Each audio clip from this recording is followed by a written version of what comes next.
Good morning, જય શ્રી કૃષ્ણ, જય સોનલમાં. તો સવારમાં બધું કામ કરીને ફ્રી થઈ ગઈ અને મેં બનાવવાનું ચાલુ કર્યું સાબુ.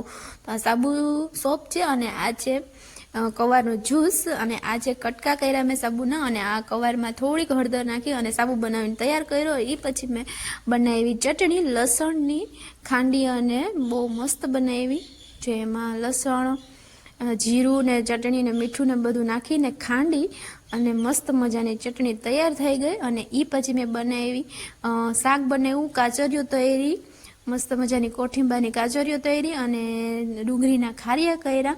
તો જમવાનું છે તૈયાર, દહીં, કાચરીઓ, રોટલી, ચટણી અને ખારિયા. તો એ પછી બપોરના 3:30 વાગ્યા અને આપણે જે સાબુ બનાવ્યો હતો એ તૈયાર થઈ ગયો. અને એ પછી જો કેવો મસ્ત તૈયાર થઈ ગયો સાબુ. અને એ પછી હું ખેતરમાં આટો મારવા ગઈ તો જોયું ને તો સાવ એટલે સાવ ફૂંગાઈ ગયા, કાંઈ હાથમાં આવે એવા નથી, એવા બટાઈ ગયા. તો અમારો આજનો વિડીયો ગમ્યો હોય તો લાઈક કરો, શેર કરો, કમેન્ટ કરજો. મળશું, બાય.